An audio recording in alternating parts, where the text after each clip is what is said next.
برتولد برشت شاعر آلمانی یک شعر خیلی جالبی داره در مورد خشونت. میگه که نقل به مضمون میکنم، میگه اگر خشونت رو میخواهید بر بیفکنید، کمک رو بر بیفکنید. کمک، چون انسانی دست به خشونت میزنه که کمک خواسته باشه و ما به اون کمک نکرده باشیم. خب حالا به لحاظ تربیتی میتونیم بگیم این برمیگرده به کودکی اون یا یک جای دیگه، ولی انسانهایی که کمک خواستن و به اونها کمک شده، مهربانی طلبیدن به اونها مهربانی شده، قاعدتاً میتونیم بگیم که اینها دست به خشونت نمیزنن. پس موقعیت هایی رو باید برافکنیم که در اون انسان هایی کمک میخوان و به اونها کمک نمیرسه. بنابراین خشونت به موقعیت ها برمیگرده. از هر کدوم از ما میتونه یک انسان خشنی ساخته بشه. من تازه داشتم زبان آلمانی یاد میگرفتم، سر کلاس تاریخ استادی داشتیم فوت کرده به اسم آقای شتادلمایر بود اسمش، یادمه. این انسان بسیار مهربون و خوبی بود و این تعریف میکرد از دوران نازیسم، از دوران فاشیسم در آلمان. میگفت ما یه همسایه داشتیم، این انقدر مرد مهربون و مؤدبی بود. میگفت من اون موقع بچه بودم، نوجوان بودم، 7-8 ساله. بعد این معلمم بود، این همسایه‌شون. بعد یه دفعه دیدیم که این آقای مؤدب و مهربون شد نازی و لباس هیتلری پوشید و اون حالت مؤدبش رو از دست داد، تبدیل به یک حالت خشن و میلیتاریستیک پیدا کرد و خشونت از سرتاپای اون میبارید. رفت جنگ و خلاصه خیلی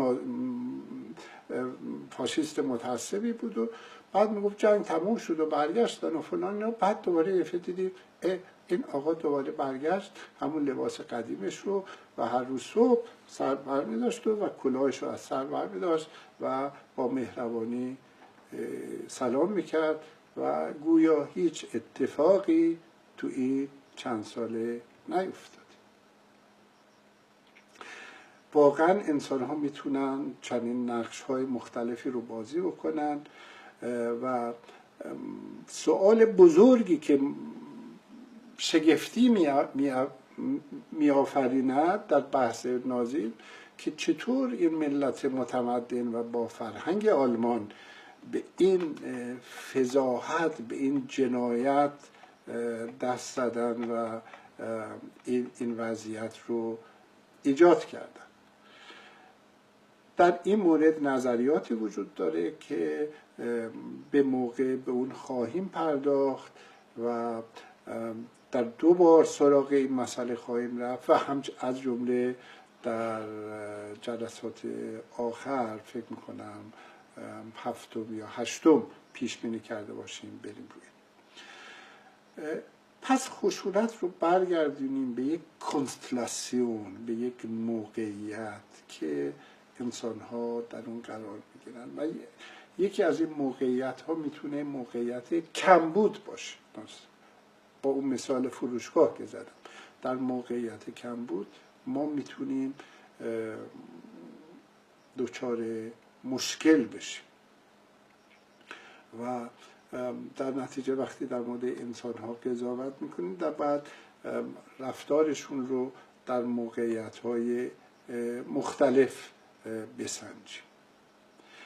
غریزه، بله این غریزه در واقع ستیزه جویی وجود داره، ولی این غریزه رو بستگی داره فرهنگ با اون چه کار بکنه. این غریزه ستیزه جویی میتونه تبدیل به ورزش بشه که ما اون انرژی در واقع اگریسیو رو در ورزش از دست بدیم و آرام بشیم، یا اینکه میتونه تبدیل به گرایش به جنگ بشه و گرایش به کشتار بشه و زدن از نوجوانی شروع بشه، درگیری در محله، کتک زدن دیگران، تا برسی که یکی میشه جلاد و شکنجهگر.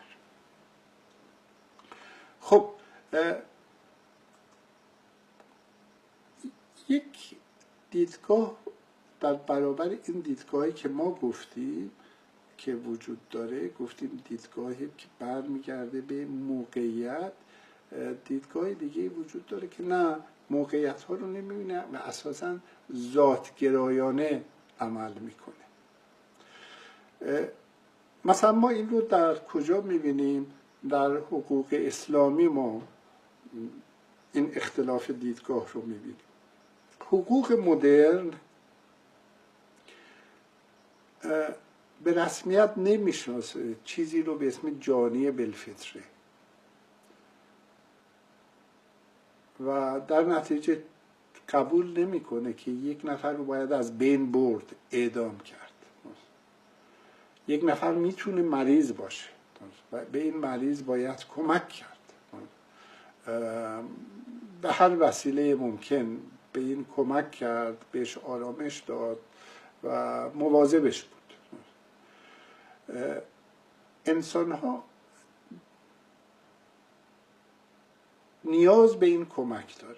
اگر ما بیایم بگیم نه، انسان ها دو دستن، یک دست سرشت بدی دارن و اونهایی که سرشت بدی دارن وقتی جنایت کردن ما باید اینها رو اعدام بکنیم، این برمیگرده به یک دید ذاتگرا.